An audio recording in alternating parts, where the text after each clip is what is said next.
August from Heather's greenhouse. So today I'm just going to do a walk around and just talk about a couple things that worked, a couple things that didn't, and just kind of do a full tour for August. So the first thing I'll start with is this ficus tree. I thought the tree had completely died. It obviously did not. I didn't cut out the dead stems because I wanted to use that as support to allow sweet peas to grow up it. Now the sweet peas did grow up the tree structure like I'd hoped, but I think I planted them too late because they got too hot and never bloomed for me.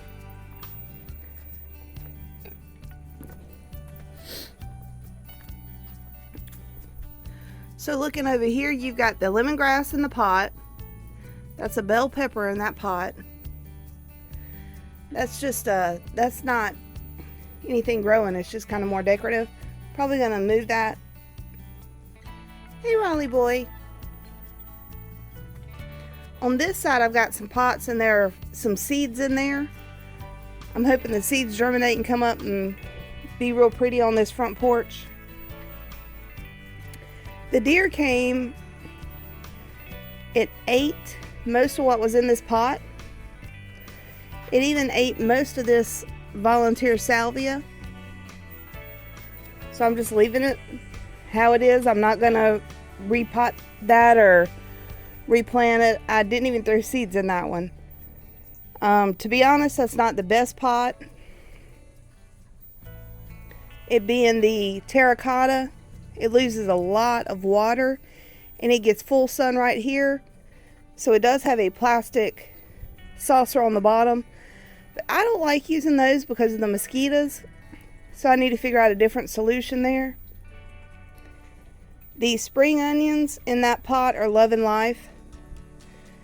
I like that pot and where it's located because, for example, yesterday I did some pierogies and I was able to come out here, just snip a couple of the leaves off the spring onions, chop them up, and it was so good on top of my pierogies with a little bit of sour cream. So you can see the courtyard is getting wild and woolly. And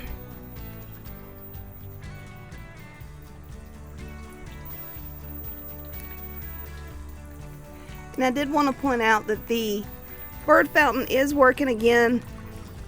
My wonderful sweet husband replaced the pump for me. And it just needs to be leveled now. We'll get it leveled soon.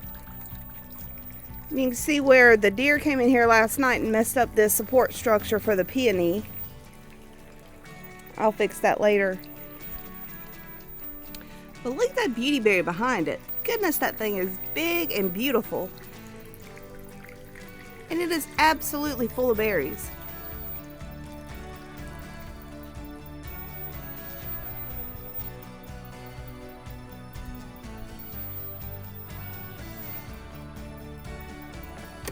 Alright, let's keep with the garden tour. So these pots, sorry about that, I've got a little bit of a head cold. So these pots I kind of gave up on trying to have something pretty in them, because you can see the deer, the deer eat everything they can get to.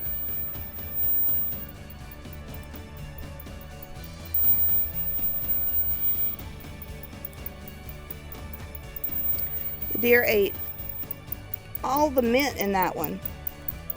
And you always hear deer don't eat mint, but they eat mine.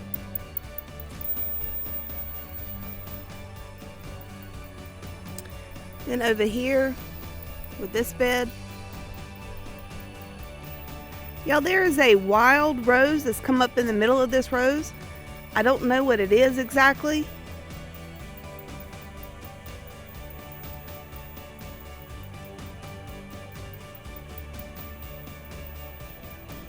I'm just gonna leave it.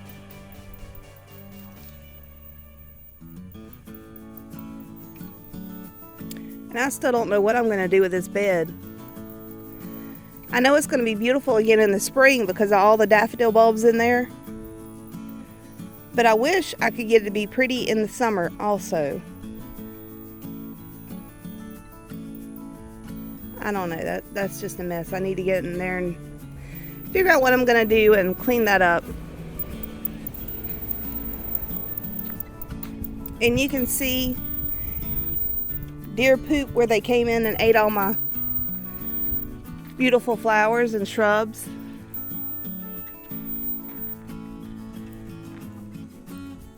And where it's been hot and dry, you can see the angel trumpet vine is starting to really stress. It hadn't flowered hardly any this summer. It's turning yellow. It's starting to drop its leaves already.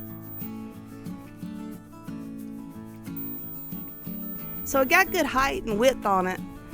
So I don't know, maybe next year it'll do better. I don't know if you can see, but the beauty berries are starting to turn purple.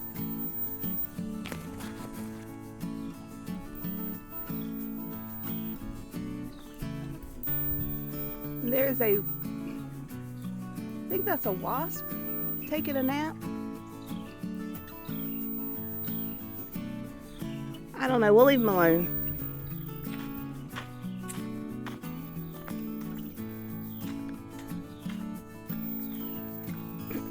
Alright, now I walked you over here because I want to show you this. That is a lilac tree. That tree was here before we bought the house 4 years ago. Y'all, when I talk about July and August being sudden death season, this is what I'm talking about. That was an established tree that is totally dead. It just got too dry, too hot, and it just died on me. Now I'm hoping that I've got a couple of suckers down here that might come out and grow. So I'm gonna leave the suckers and let's see, maybe we'll get lucky.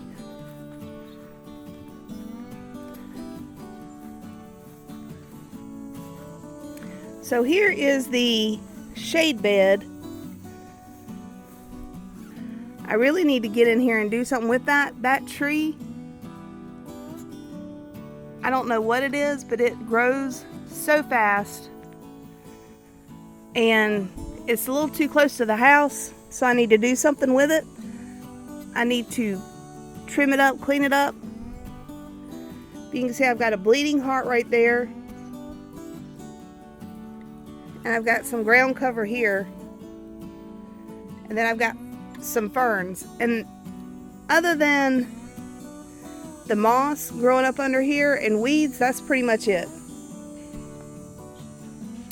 So here's the back side of where I've got my compost. And you can see the rosemary is growing and happy. And the rosemary really does keep critters away from my compost bins. Let's look over here. So these were all moved from the backyard when I thought we were going to have a pool put in.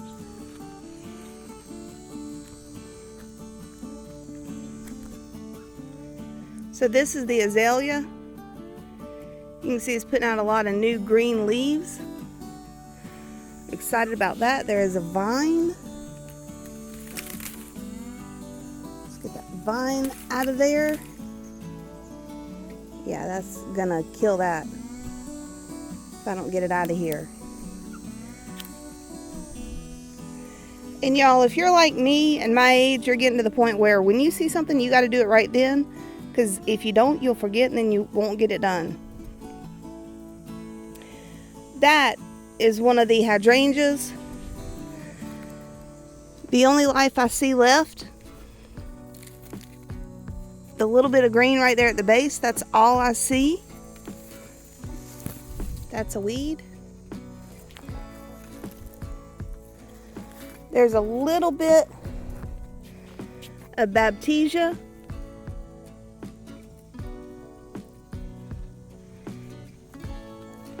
That weedy mess, and it really is a weedy mess. There's more weeds than flowers or shrub there. That is a Nancy Reagan rose bush. And I'm hoping it makes it, but man, it looks bad. I need to get me some gloves so I can get in there and weed it. Some of the iris got moved. They didn't really bloom this year. Hopefully they will next year. That is the other hydrangea that was moved from the backyard. Again, at the base there's a little bit of green, but not much. And then this is another one of my hardy hibiscus. Between the deer eating it and the sun and the drought, I don't know if you can see, but it's pretty much dead. Honestly, I think it's probably dead. I don't think that the little bit of green at the base is going to be enough to bring it back out.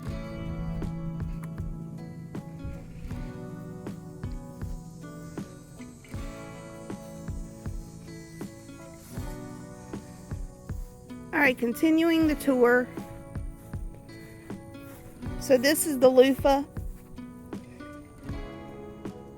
You can see the deer continue to eat on it. But not just that. I mean, look at the size of these. That is pathetic. It just hadn't had enough rain, and it's been too dry.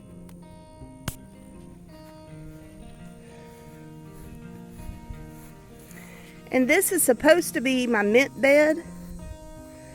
My intention was to plant mint and let it spread and just let the mint have this bed. But you can see it's about half weeds. Mint in ground is not as aggressive as I thought that it would have been. We'll see, maybe it'll grow more next year.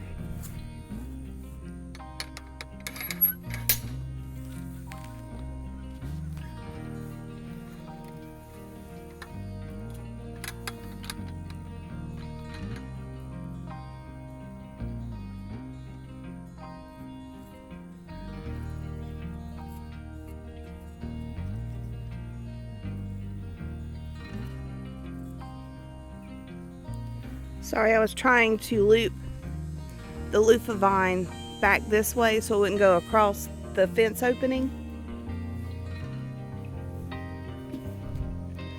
But you can see the leaf is already starting to dry.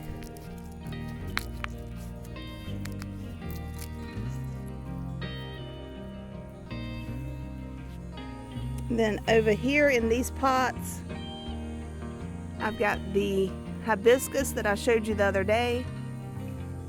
I think it's just absolutely gorgeous. And the hummingbird was on this hibiscus yesterday. I ran out trying to get some video. Unfortunately, he left before I made it out here. These are the spoon tomato plants. They were getting eaten up by caterpillars. So I went ahead and cut most of them out and got them out of here. I did leave 2 plants that looked okay, so that way I can get a couple more what I call spoon tomatoes. And then this, the eucalyptus tree. Sorry about the shadow. Y'all, I don't know if you can see, but this eucalyptus is starting to die. Now, I don't see anything wrong with it. I don't see any insects or pest or disease on it. So I don't know why it would be dying suddenly, except it's been just too hot and too dry. And I didn't water it, but I thought it would be okay because the bottom of these raised beds are on open soil, so all the plants can just send their roots as deep into the clay as they want to. And then my strawberry pot. Pretty sure I'm not going to have strawberries next year and I'm going to have to buy some, but that's okay. Now we're in the shade. Oh man, that feels so much better. So this coleus is starting to flower. I let my coleus go to flower. I know a lot of people don't. The flowers aren't that significant, but I think they're pretty. Plus, I love to allow them to self-pollinate and self-reseed. Got a good amount of coleus in this raised bed. So this coleus is definitely spread. And then this one is doing really good. Probably has a little bit of wilt just from, again, it's been hot and dry. The two hanging pots look pretty. So the snapdragon, you know, I gotta do it, ready? Roar! Roar! I know, it's ridiculous, but I have to. It's just too much fun. I'm telling you, if you've got grandkids, throw some snapdragon seeds in for them and do that with them. They'll have a great time. And I did come out here yesterday and just kind of clean up the geranium a little bit. Took off some of the spent blooms. So hopefully new blooms will come out, and it looks like it. There's several new flower stalks. So I'm looking forward to all of those being real pretty again. And actually came in here and cleaned this up. I don't know if you can see, but down in here, so that is where there was a flower. So I don't know if the flower got pollinated and I'm going to have a seed pod or not, but a lot of people don't know that their elephant ears will flower. And it looks like there's a second flower getting ready to come out. And they are beautiful flowers. But I need to get this little snail off of there. And again, I don't kill critters, but I will relocate them.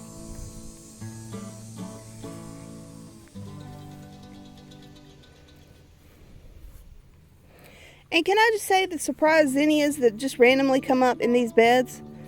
Love them. They are beautiful and they're so healthy and happy. Look, that one's got a little bee sleeping.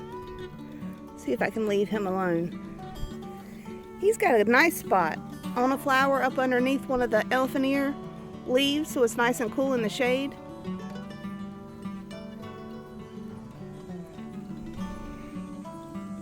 But I did clean up a lot of the leaves that were more tattered from the sunburn and the scorch, which encouraged new leaves to come out.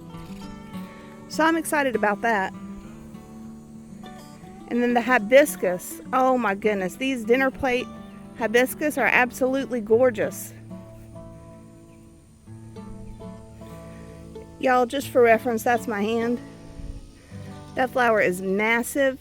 They call them dinner plate hibiscus for a reason. And here is where I cut to share some of it with Uncle Dev. And you can see it's already putting out new growth over there. And the elephant ears are doing well. Then over here you see things they're looking actually pretty good considering it's August.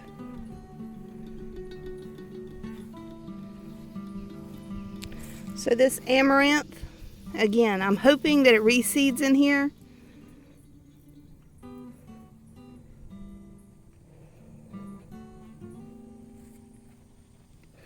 I do probably need to come in here and clean out some of the dead. For example, the Cosmos and the Rudbeckia are kind of end of life. They just hadn't liked the heat.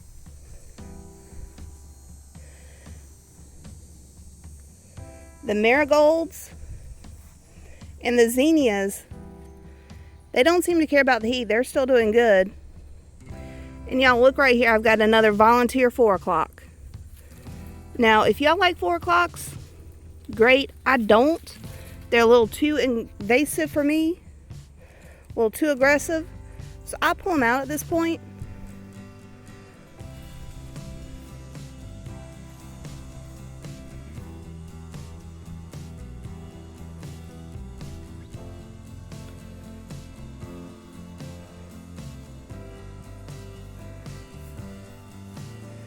The moringa, Look at how healthy it is. That moringa is looking incredibly well.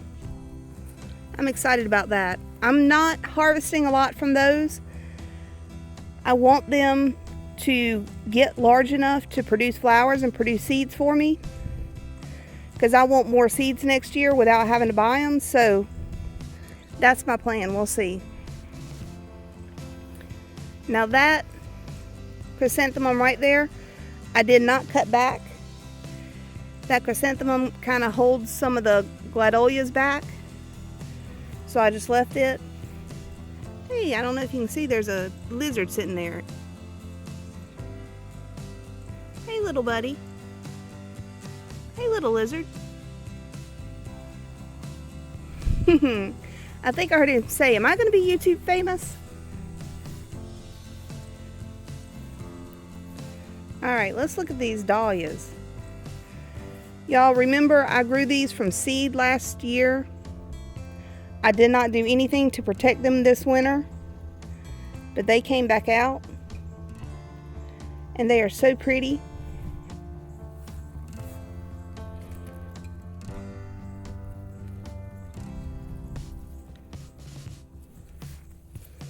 Got a weed I'm gonna get while I'm here thinking about it. I think that's called oxalis. Kind of looks like clover. Anyway, I think it's pretty. I know some people say don't grow it, don't grow it. It can be invasive, it can spread. I hadn't had it really spread. And this chrysanthemum was the one that I did the hard cut back. I cut it back by like a third, trying to get it more compact. But having that cut back allowed more sun to this dahlia, so it's actually looking better. It's got some blooms on it now. And then this dahlia over here is enjoying the sun too.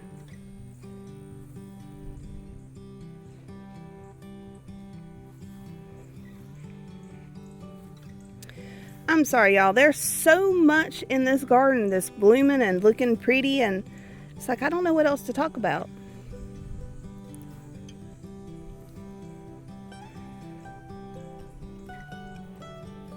Y'all, this flower bed is a little bit of a mess. I kind of just threw some seeds out and waited to see what came up, and there were some gladiola bulbs in there from last year. They came back. The petunia came back on its own. There's some Swiss chard in here.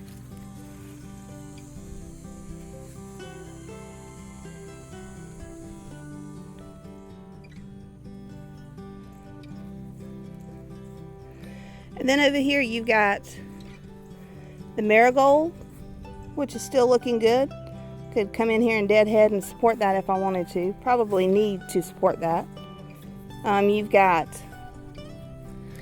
here you go, some more 4 o'clocks. So I'll leave that there because I do know that the hummingbirds and the insects love the 4 o'clock flowers. They like that tubular shape.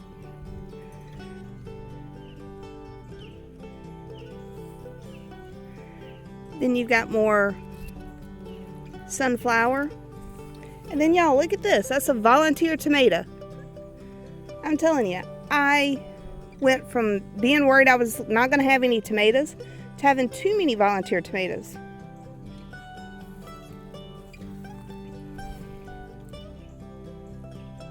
And y'all, the blanket flower right here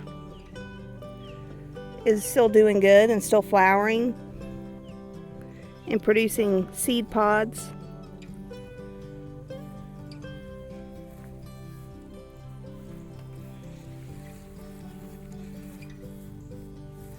And then this is getting ready to bloom. That, I don't know exactly what that is. That might be a calendula that volunteered. I'm not sure. I've got, I think that's carrot. They came up. Now I know I put carrot over in this bed and over in that bed. So maybe I'll put some carrot seeds in there too, I don't know. And I'm waiting on the first frost before I harvest all the carrots, because a nice frost makes your carrots sweeter. So that's the little tip and trick. Wait until after the first frost to harvest all your carrots.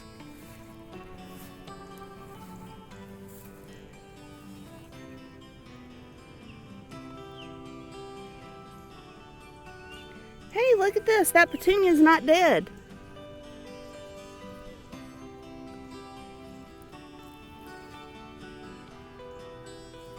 That makes me happy.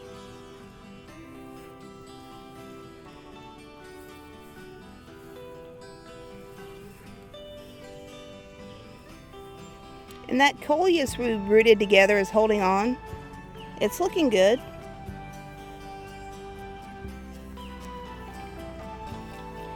And this is what most of our tomatoes look like this time of year.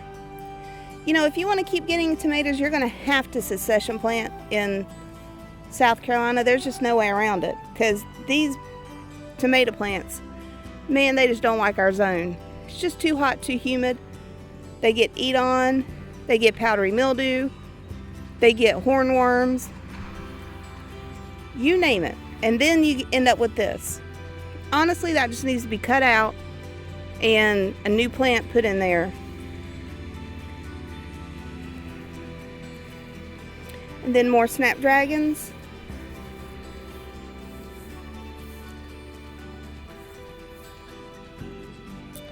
Ah, some volunteers.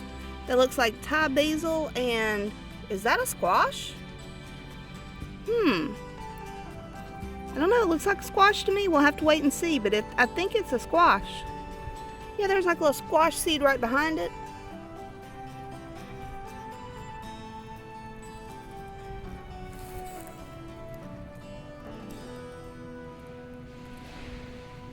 Yeah, that's definitely more squash than cucumber. Interesting.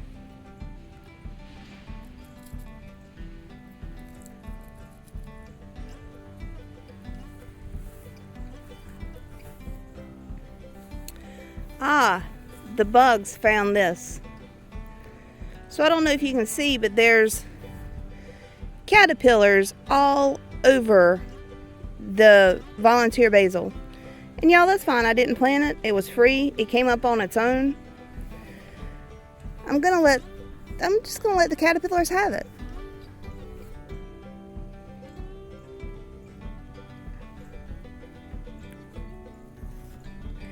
And y'all, this is a drop and go method of composting. It is not ideal, especially if you have any critters around your yard. You really probably should bury those in, but if you're like me, you just made a salad, you had all this veg you need to get rid of. My countertop composter was full, and I just didn't want to deal with the big compost, so I just came out here and just tossed it. And it'll be fine. Again, if you have critters in your area, I don't recommend this methodology, but it does work. Y'all, look at that volunteer sunflower. Isn't that so pretty? I think I mentioned about every week or every other week, I would come out here and just put 2 or 3 seeds of sunflowers in the raised beds, just random, willy-nilly. And I love it because I've got sunflowers just dotted around the garden. Now these sunflowers were the ones that were planted by the squirrel. I think the squirrel was trying to hide seeds for later, and they ended up germinating. So these are squirrel planted sunflowers. And you can see that at some point a deer did jump the fence and eat about half the leaves, but it'll be fine, that'll recover.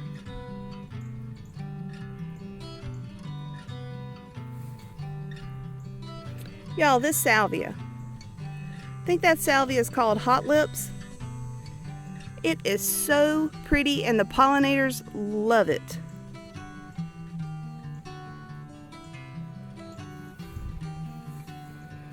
Alright, we will keep looking around. Y'all, More 4 o'clocks. Look at this.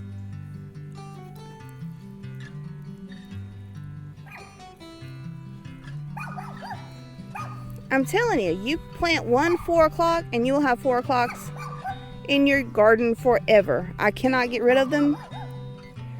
I do keep a few, which probably allows them to reseed themselves every year. I guess if I'm going to really eradicate them from my yard, I'm going to have to pull each and every one of them out. But I do know the hummingbird and the bees love those flowers, so I kind of put up with them. My tomato plants over here continue to just be, wild and woolly. Looks like that's a cucumber. Don't know where it came from, but it's growing up in the middle of all the tomatoes. Hey, here's a bell pepper, or some type of pepper. Might not be a bell pepper, some type of pepper, I don't know. But that's interesting. Again, I don't remember planting that. Now, I did plant this one, and I did plant this one. So I did plant those two bell peppers, but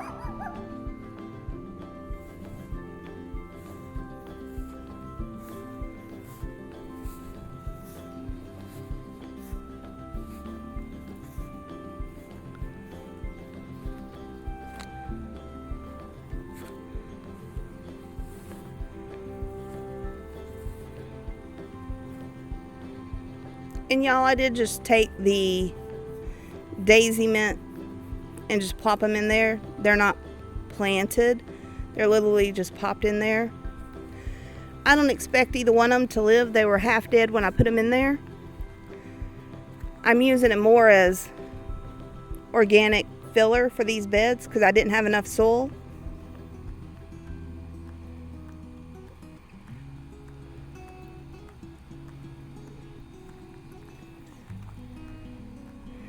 Yeah, a deer definitely jumped the fence last night because you can see the top of that zinnia has been all eaten, and this one's been all eaten.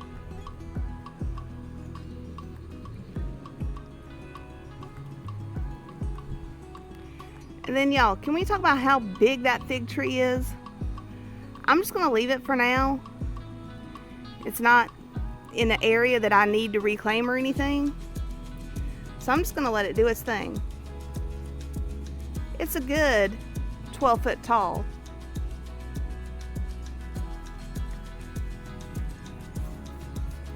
And then another invasive that I did not plant but I've been dealing with. This is Mexican petunia. Y'all, I see Mexican petunia sold at our local farmer's market, and I'm like, oh, you just come to mine and pull out what you want and take it. Because there's so many of them, and they spread very aggressively. I don't know if you can see, but they're already starting to spread beyond where they were. Ooh, am I starting to get ripe figs? You know, this is what you have to worry about with figs when you've got a lot of wildlife. As soon as that fig was done and ready, wildlife came along and ate it. So this fig probably, yeah, that's a little green. It's probably not ripe, but I want to at least eat one fig off of my fig tree before all the critters get to them.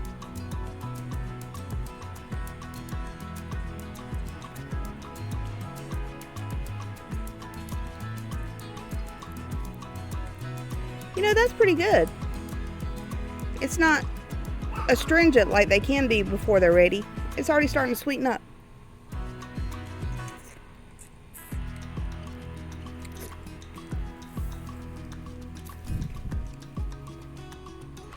And I just threw that back in there to compost. Now, one thing you have to be aware of if you do that is, you know, they can just rot and make a mess and invite all kinds of critters in. So again, you kind of have to be careful. Y'all, these things I think died. So that's the hardy hibiscus. That is the serviceberry tree. And this is the other hardy hibiscus. I brought all 3 of these from the front courtyard. Pretty sure 2 of the 3 are dead as a doornail. I mean, this is definitely on the way to dying. I don't know if because I was overcompensated and I watered too much, or I don't know. But we'll have to come up with something else in the future.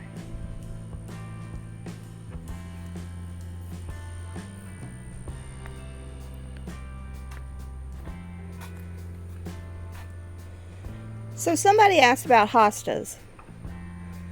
And as you can see, I have a ton of hostas. So I would wait until fall, like when the nights are down in the 60s, before you dig and divide your hosta. You can do it now, you just got to be a little more aware. And you're going to have to baby it a little bit more. But yeah, several of these hostas can be divided this fall. I'll be honest with you though, if I divided them, I'm like, I don't know where I'd put them. They're fairly packed in now as it is.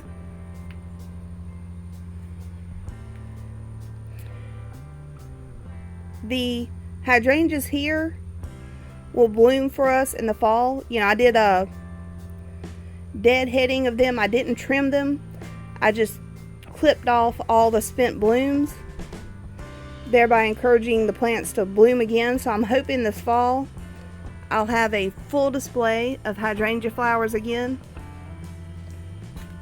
This plant has really enjoyed its life this year.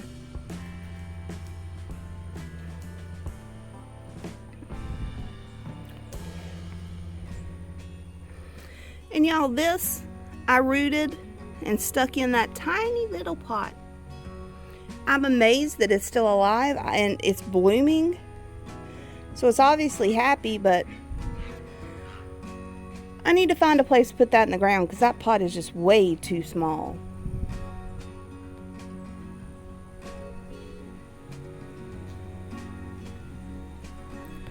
And I do have 1 bag of mulch. I bought 3 the other day, thinking I needed 3, and I didn't. So I've got 1 bag of mulch sitting there, not exactly sure what I'm going to do with it yet. These are the Christmas cactus or Easter cactus or Thanksgiving cactus, depending on when it blooms. Honestly, I can get 2-3 cycles of blooms out of these. It's crazy how happy they are. Y'all, I think the key is having them outside, to be honest. You know, having them outside after the threat of frost. I brought them outside. They are in a covered area, so they're protected from the hot sun of the midday. And they're just loving life there.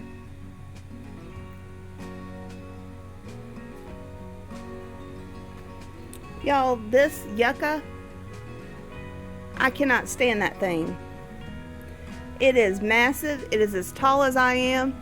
And I don't know if you can see these thorns. These are like swords. And they hurt. I'd gone through at one point and just snipped all the ends off.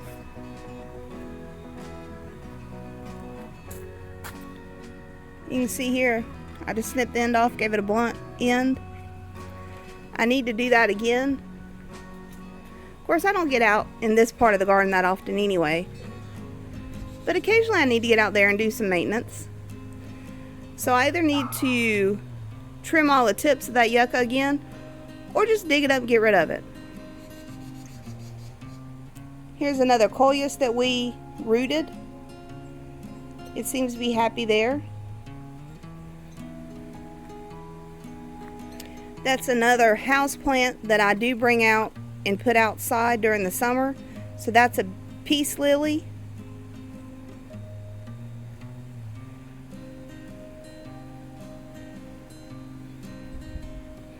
But yeah, we got all kinds of stuff that is happy and still doing well, even though it's been hot and dry. Now the hostas, you can see, are starting to look a little bit tattered from the heat and the drought, but because they're in such good shade, they're able to weather it. I'll probably come out at some point if they get too tattered and do some cleanup, especially this one. It's more susceptible to the sun and the heat than the others. So it tends to look a little bit tattered and ratty this time of year. So I might come and clean that up.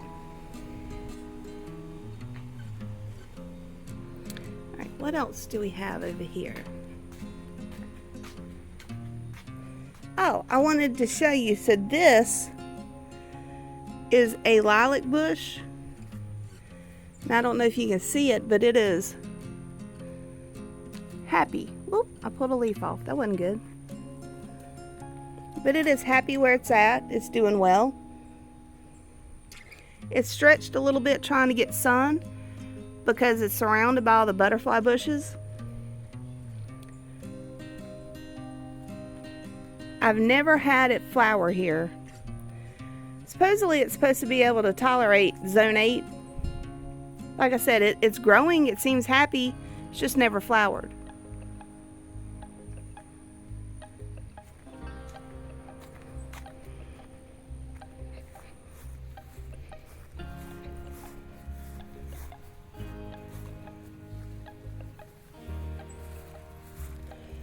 And I want to show you the tea tree that Uncle Dev bought. I think it was last summer. And y'all, it died all the way down to the ground this winter. I thought it was dead. And you see it's come back out and it's growing. It's happy. It's got a little bit of insect damage, but nothing major. So I'm really surprised.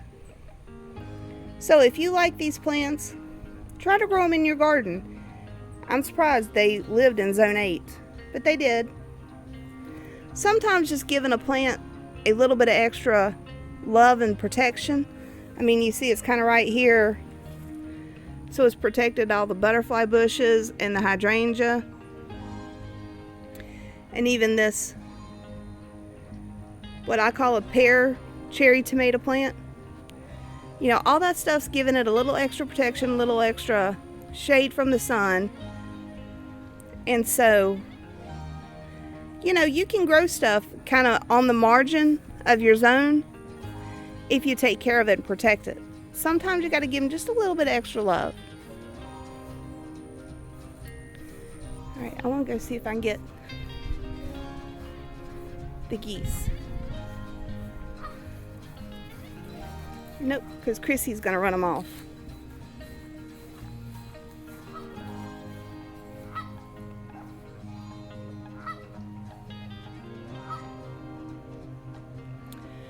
We have, I don't know what you call it, a colony of geese that like to live on our shoreline.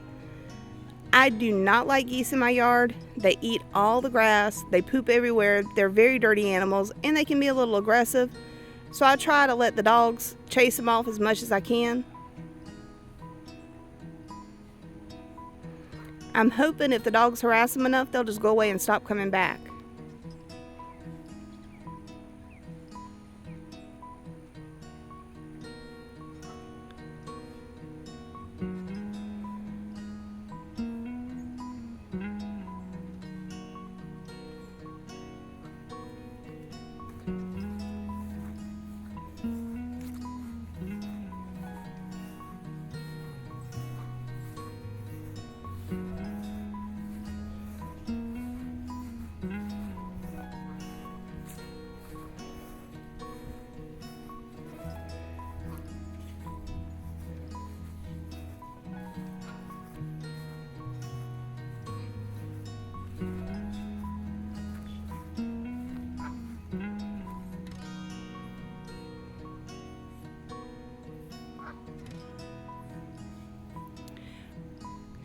Until next time, happy gardening.